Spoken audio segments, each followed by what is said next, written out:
The dairy aisle of our grocery stores is becoming filled with more and more plant-based milks, as well as big chain coffee companies are advertising drinks made with these dairy milk alternatives.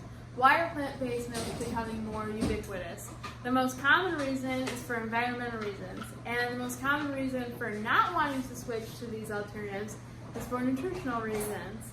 Now, I am someone who loves these plant-based milks and encourage the people around me to make the switch as well.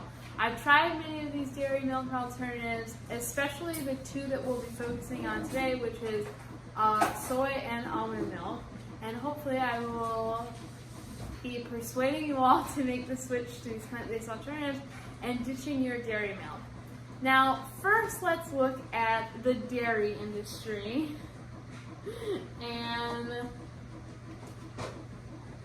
Okay.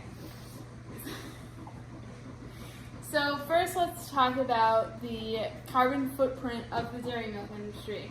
Now, Rainer Haas, a gastroenterologist who's focused his study on these plant-based alternatives, stated that on a global scale, the top 20 meat and dairy corporations emit more greenhouse gases than the whole country of Germany. Now, what exactly does that look like in terms of numbers? The average carbon emissions for the dairy industry is 1.39. Now, compared to the soy and almond milk industry, their average carbon emissions for soy is 0.88, and then for almonds is 0.44 for average carbon emissions. So dairy milk is obviously a lot higher. And also, in terms of the environment, the dairy milk industry is experiencing overpopulation. Nathan Clay, someone who studies in agricultural sciences, stated that the dairy industry is experiencing overpopulation and herd sizes on large farms are increasing. Now, for example, let's look at our dairy farm right here. We have about 30 cows. Now, let's say we get 30 more cows. We have to start taking down these trees to make room for our new cows, which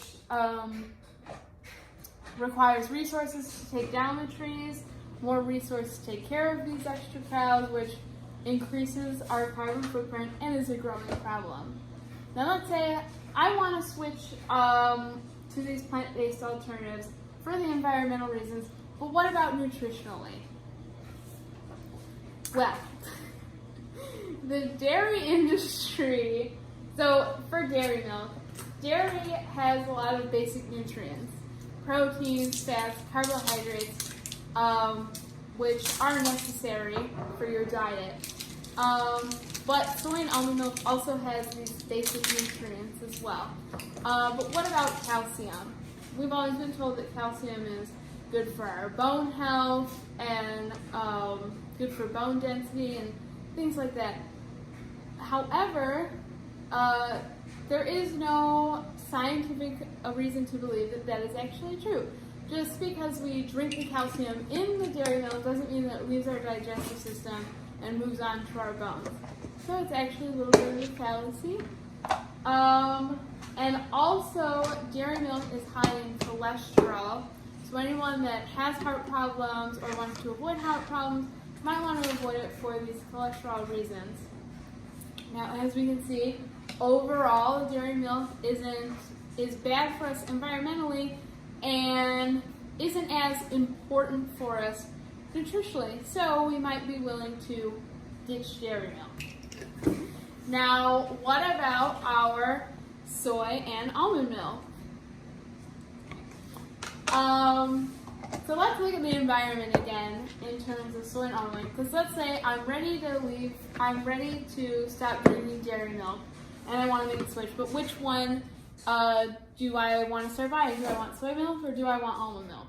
In terms of the environment, they both have low carbon footprints. If we remember our numbers from earlier, soy milk's average carbon emissions are 0.88 and almonds is 0.42. Now, almonds is clearly much lower. However, almond milk has a much higher water footprint than soy milk. And we know this because 82% of all almonds are grown in California, and they've been dealing with droughts for years, largely in part because of its almond milk industry.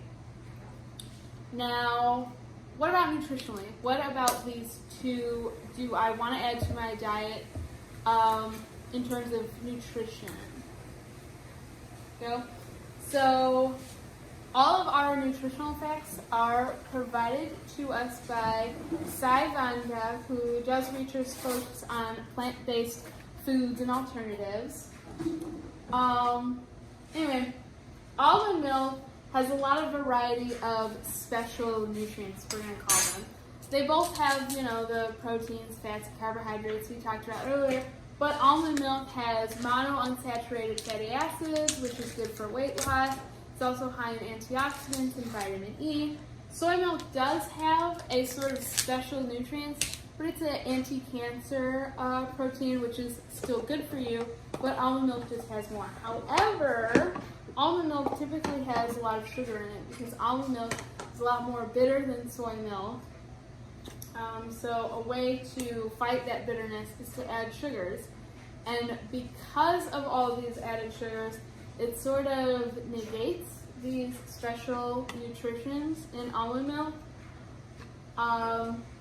So when we're comparing, when we're wanting to switch and figure out which one we want, soy or almond milk, we're going to probably want to pick soy milk because it isn't as high in sugar. So let's go back to our question. Why are plant-based milks becoming more ubiquitous? For these reasons that we've mentioned. It's better for the environment. It could be better for us nutritionally depending on what our needs are. And that could be some really big reasons to want to make the switch. So hopefully I've persuaded you all to ditch your dairy milk and choose one of these better for the environment plant-based alternatives.